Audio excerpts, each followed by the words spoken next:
the Bobcats from Texas State.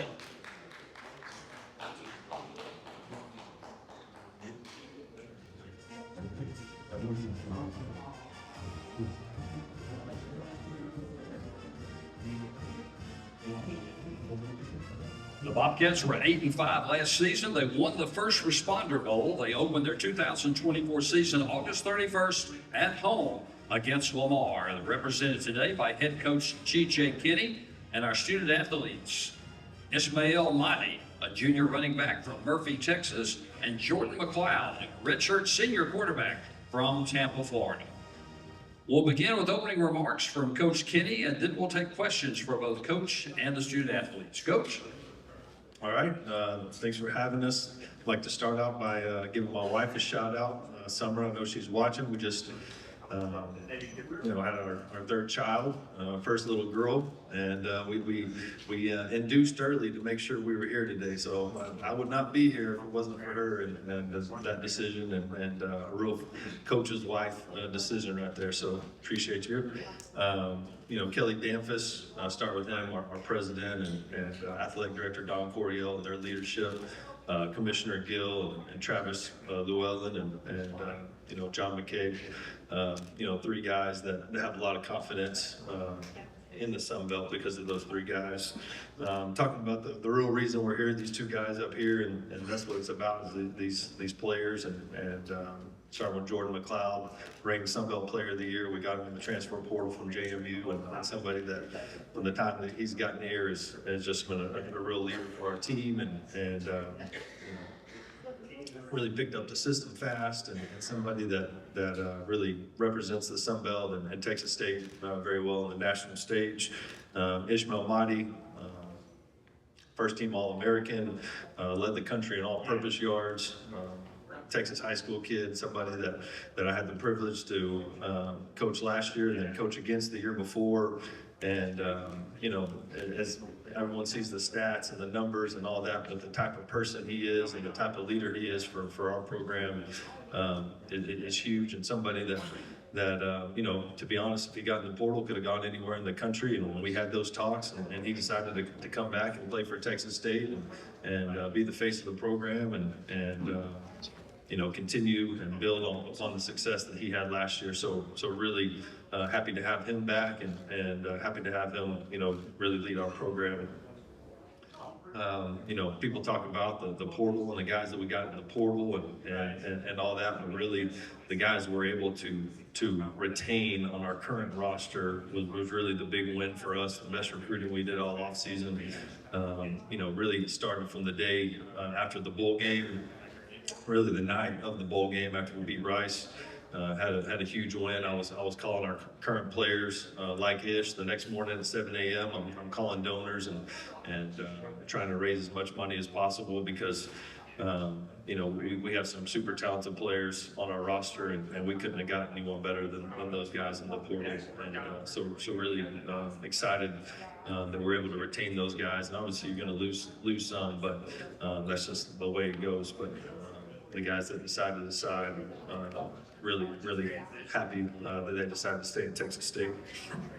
I think last year, it was a year one. Obviously, we probably exceeded some expectations on the outside world, but there was some inconsistencies in our game last year, and that's something that we've continued to try to build. And I think we addressed some of those in the portal and in the recruiting, but also keeping our coaching staff, I think, was huge, intact, and I think we have one of the best coaching staffs in all of the country.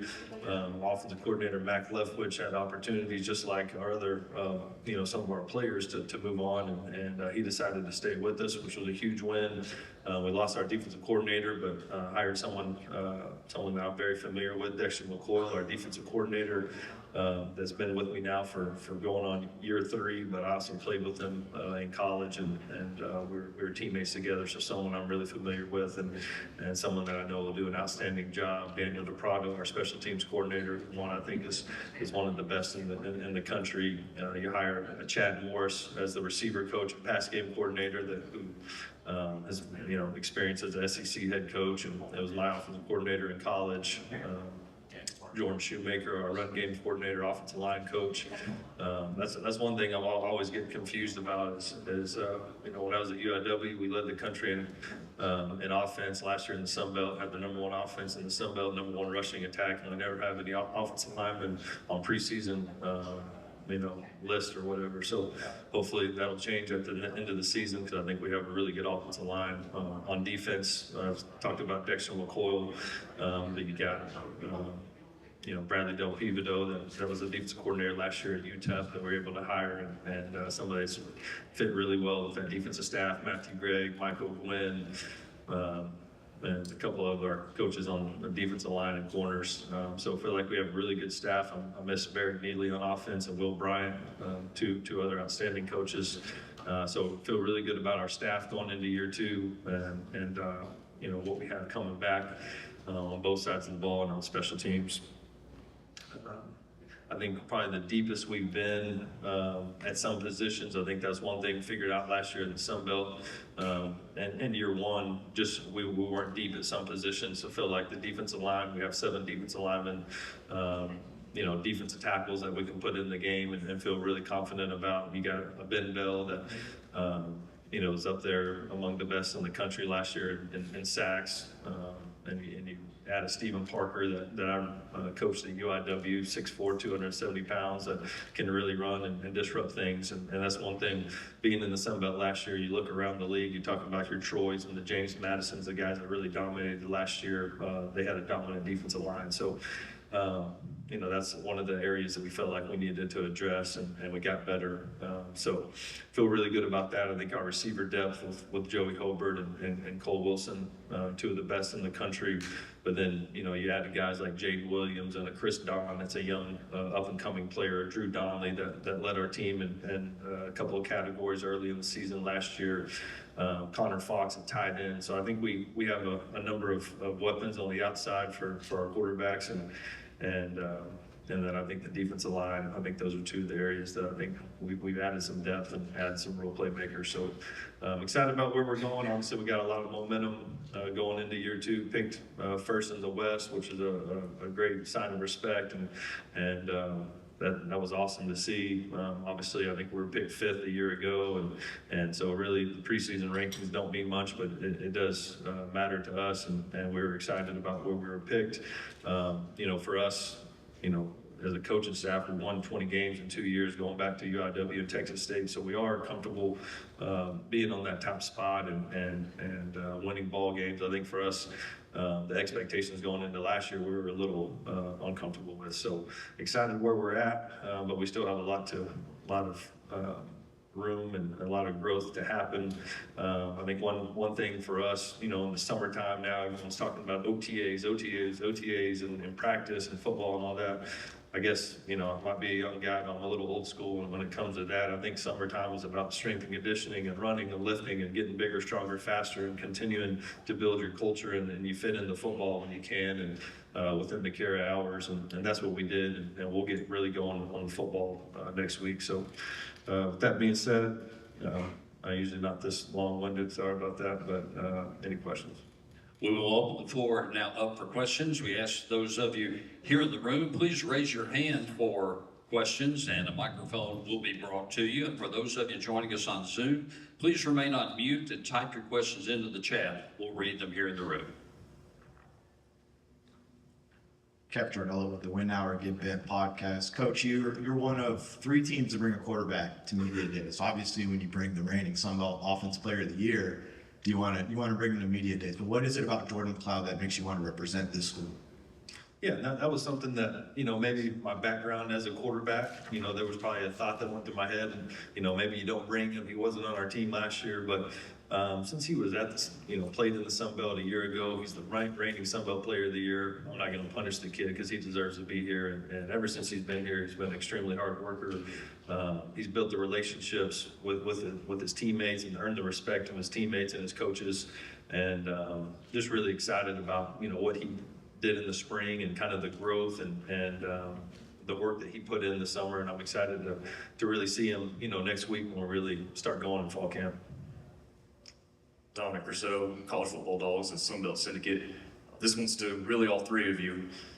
With Texas State being the only Texas school within the Sun Belt, what does that I-35 rivalry, that early season matchup against UTSA mean to you guys specifically in that Texas area down there? Yeah, I'll start it off. That's a huge game for us, and obviously my relationship with Coach Traylor, adds to that. And it's definitely a game that you probably hear about the most as a Texas State head coach. And then, on Twitter, I'm sure these guys see it and we all see it. So I think it'll be a big game for us. And obviously we lost last year in a really close, hard-fought game on the road, and one that we wish we could have played a little bit better in. Talking about the inconsistencies in year one. So we got them at home this year, and I think we have a real chance, like where we at. But also I know Coach Traylor is an extremely good coach, and they lost a couple of guys, but I think they'll be better pretty much at every other position. Obviously they're breaking in a new quarterback, so hopefully he's not ready to go week 2 on the road. Yeah, like piggyback off what Coach said, yeah, it's a big game, Texas school, they're biased and stuff like that. Like he said, their Twitter, they talk a lot of smack and stuff like that. So we gotta get after them this year. I'm new to it. Obviously, this is my first year here, but I'm excited for it. We get in week 2 early. It's a great opportunity for us, a great test for our team for the rest of the season. Craig Stevenson, AL.com. Coach, you have 4 games that are not on Saturday. Do you worry about that disrupting the rhythm of the season at all?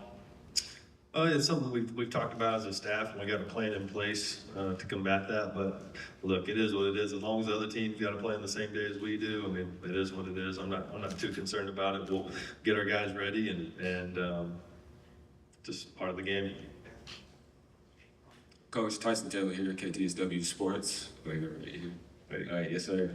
Coach, in your first year, you reinvented the football program from top down and achieved the most successful season in Texas history since joining the FBS. What are some goals you have set out for this team to take the next step in year 2 of Takeover Texas? I think for us, just being able to be at a place for consecutive years will be big for us. I think the culture is where it needs to be. I like where the roster is. I like our depth. I think we got the right guys in the right places at the key positions. So I think for us it's just going out there and doing it and being more consistent in year 2. And I think third down defensively is something we got to improve on. Red zone offense, and I think just the overall depth you talked about in conference play, I think will help us on special teams. We've got a couple of Zoom questions, and this first one for both Jordan.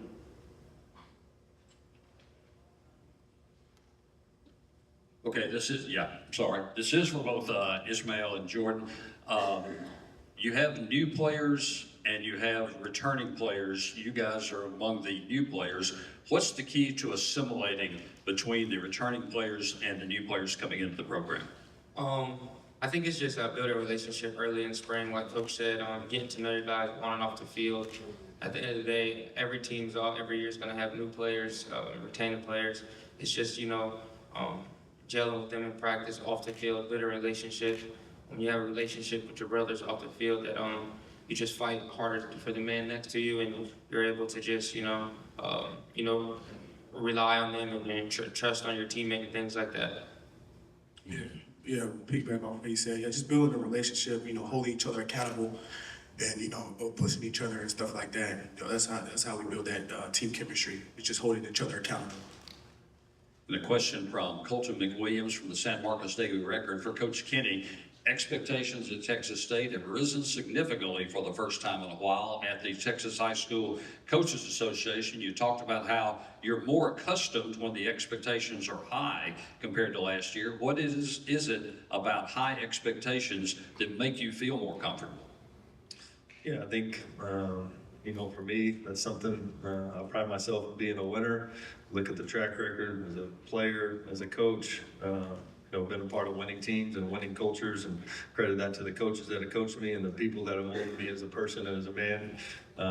So I'm a competitor, and I don't like being picked 5th. I like being picked 1st. Kev Tordello with the Win Hour Get Bent podcast. You know, we talked a lot about some of the great wins from last year, but there were some times we lost to Louisiana, we lost to Arkansas State, UTSA y'all mentioned earlier. What did you take from those losses into this season? Like, what did you learn from those games to improve how you coach and how the players play? Yeah, I think just the inconsistencies. A lot of those were on the road, besides the Troy game, and I think it's really tough to win on the road in college football, especially in the Sun Belt. You're talking about really good coaches, really good players, teams that are used to winning. And so, you know, you got to bring it every week. And I think maybe different from, at least as a head coach, the previous place I was at, where you maybe look on the schedule and you have 1 or 2 games where it doesn't really matter what happens, you're going to win. Where in this conference, in this league, any given Tuesday, Thursday, Saturday, it doesn't matter. You can get beat. So you got to bring your A game every week because of the quality of coaches and players in this league. Thomas Terry with KTSW Sports. Jordan, as soon as everything was made official with the transfer and everything, you were seen supporting already other Texas State athletic events and everything. How important was that for you to kind of get your face out there and show that you really wanted to connect with the San Marcos, Texas State community? Extremely important. You know, I wanted the fans to know how excited I was to be here. You know, I'm excited for them to get all the home games this year. I wanted to, you know, let the community know that I'm here to, you know, I'm here to win, bringing a winning attitude each and every day, and just want to, you know, show the fans love and support, and thank them for supporting me. Landon Beck with Sun Belt Conference. Ismail, just talking about especially the special teams unit last year was something that really stood out as well. You guys were one of the nation's leaders in kick return average. Just wanted to get you to kind of talk about that and the preparation that you guys put in and what made you guys so successful from that aspect. Yeah, Coach DePardo does a really good job of emphasizing, you know, special teams is a big phase of the game, you know, and he does a really good job of coaching us and everybody else. So, you know, yeah, we do a really good job at special teams, and big props to Coach DePardo for that. We had the big topic of conversation as the EA Sports football game. Coach, you just had a third child. I'm sure you're not allowed to play anymore. But for you two guys up on stage, what's the chemistry like in the locker room and in the dormitories and everything, playing that game with all your teammates and challenging each other off the field as well? I think it's pretty cool. Obviously, it's something, you know, we haven't done for 10 years. 10 years ago, we had to create our player to do it. Now, you know, we're in the game. So obviously, it's a blessing. It's an amazing feeling. You don't have to create a road to glory, anything like that. You're already in the game, and just competing with your teammates and stuff like that. It's going to be a lot of Texas State versus Texas State, but it's still fun at the end of the day. Yeah, like what he said, it's competitive, you know, bringing that competitive edge, you know, outside of the field as well, too. So, you know, we're out there, so, you know, learning the playbook even more, playing the game.